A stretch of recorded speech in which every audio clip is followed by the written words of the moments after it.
उत्तर प्रदेश के देवरिया सदर सीट पर उपचुनाव होने हैं। उपचुनाव के प्रचार के क्रम में उत्तर प्रदेश के उप मुख्यमंत्री दिनेश शर्मा ने देवरिया सदर विधानसभा क्षेत्र के बैतालपुर में बंद पड़ी चीनी मिल के ग्राउंड में सभा को संबोधित किया। आपको बता दें कि देवरिया सदर सीट पर आगामी 3 नवंबर को मतदान होना है, जिसके क्रम में भारतीय जनता पार्टी ने सभा को आयोजन किया और सभा को संबोधित करते हुए उप मुख्यमंत्री ने भारत सरकार प्रदेश सरकार के उपलब्धियों को गिनाया तथा लोगों से अधिक मात्रा में भाजपा को वोट देकर विजयी बनाने की अपील की। सभा में मुख्य रूप से उत्तर प्रदेश सरकार के मंत्री स्वामी प्रसाद मौर्य, श्री राम चौहान, सतीश चंद्र द्विवेदी, सांसद रामपति राम त्रिपाठी, सलेमपुर सांसद रविंद्र कुशवाहा, मंत्री जितेंद्र राव, जयप्रकाश निषाद तथा अन्य भाजपा के नेता और विधायक उपस्थित रहे। भाषण में भी कह रहे थे कि एक सीट है आपके पास तो 350 सीटें हैं, लेकिन इसका असर पड़ता है। डॉक्टर सत्यनारायण प्रकाश त्रिपाठी खड़े हैं ना, मान लो ये केवल कुर्ता पहने हो ऊपर का और पैजामा ना हो तो कैसा लगेगा? ठीक नहीं लगेगा ना।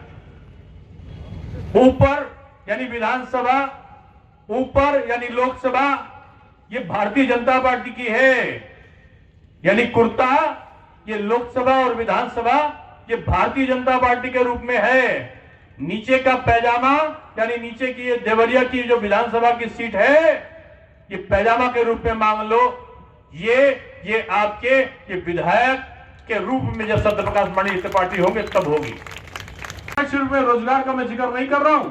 बैंक ने जो ऋण दिए हैं विभिन्न प्रकार के छोटे छोटे रोजगारों के लिए, 1 डिस्ट्रिक्ट 1 प्रोडक्ट के लिए जो हमने ऋण दिया है, लाखों लोगों को रोजगार उससे भी मिला है।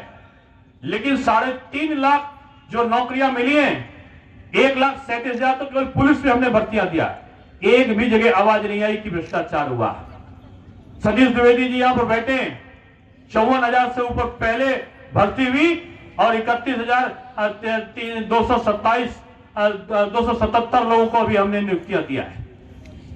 14,000 लोगों को माध्यमिक शिक्षा में हमने दिया था, तो अभी 3317 लोगों को भी हमने 3 दिन पहले उनको हमने प्रमाण पत्र दिया है नौकरियों का। चारों तरफ चाहे वो नगर विकास हो, चाहे चिकित्सा स्वास्थ्य हो, चाहे पर्यावरण या पर्यटन हो, हमने सब क्षेत्र में नौकरियों को देने का काम किया है।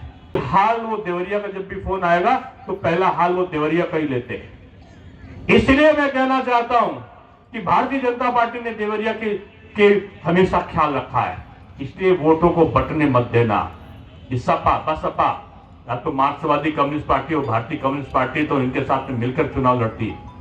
मैं तो कहता हूं ये सपा बसपा माकपा भाकपा, ये लूट खा बेच खा जितने यहाँ पार्टियां हैं, ये केवल भ्रम में डालने के लिए, कांग्रेस से लेकर सारी पार्टियां भ्रम में डालने के लिए आपके सामने आती। इसे इनका भ्रम को तोड़ना होगा और इनके भ्रम को तोड़कर भारतीय जनता पार्टी के पक्ष में आपको मतदान करना होगा। इसके लिए आज सबके पास में हम लोग आए हैं। मैं आपसे प्रश्न पूछूंगा, अगर आप मेरे प्रश्न का उत्तर आपको हाँ में है तो जोर से ये मुट्ठी बनाकर बोलना, बोलो। और देवरिया का संदेश इसके ऊपर तक जाने वाला है कि हमारे पास नेतृत्व है। आपकी सेवा के लिए यहाँ पर डॉक्टर रमापति राम त्रिपाठी जी बैठे हैं। हमारे यहाँ पर अगर देखो तो हमारे कुशवाहा जी, रविंद्र कुशवाहा जी यहाँ पर बैठे हुए हैं। हमारे सूर्य प्रताप शाही जी का हमेशा दिल और दिमाग पूरा देवरिया में ही लगा रहता है। हमारे जो स्वामी प्रसाद मौर्य जी हैं, उनको तो विशेष आकर्षण देवरिया के प्रति रहता है। हम किसी भी प्रकार इन प्रकार लोगों को धोखे में डालकर हम सत्ता पर काबिज हो जाएं। इसलिए ऐसे लोगों को जवाब देने के लिए आज हमने सत्यप्रकाश मणि त्रिपाठी को खड़ा किया है। ये ईमानदार व्यक्तित्व का प्रतीक है। आपके क्षेत्र में सेवा का भाव लेकर ये आए हैं और किसी प्रकार के भ्रम में रहने की जरूरत नहीं है। ये आज यहाँ का वोट काट दो, आज वहां का वोट काट दो। अगर देखो हमारे पास सारे लोग पार्टी हैं। आज पता चला कि एक हमारे सहयोगी हुआ करते थे, वो आज इसलिए केवल पार्टी बनाकर कि राज्यभर का वोट कट जाए भारतीय जनता पार्टी का, इसलिए चारों तरफ घूम रहे हैं। और इसलिए क्योंकि समाजवादी पार्टी ने उनको अपनी बी टीम बनाकर रखा है। हमारी तरफ भी अनिल राजभर एक कैबिनेट मंत्री है और राजभरों में काम करने का दम बढ़ता है कि बीमारी हो जाया करती थी। उस पर नियंत्रण किसने पाया? यहाँ देवरिया के भी तमाम लोग उस पर शामिल होते थे, तमाम लोग आसपास के जिलों के शामिल होते थे। उस पर नियंत्रण पाने का काम भी योगी सरकार ने किया। एक बड़ा एम्स आपके बगल के शहर में खुल रहा है। अगर आप देखो तो पूरे देवरिया में सड़कों का जाल किसने बिछाया?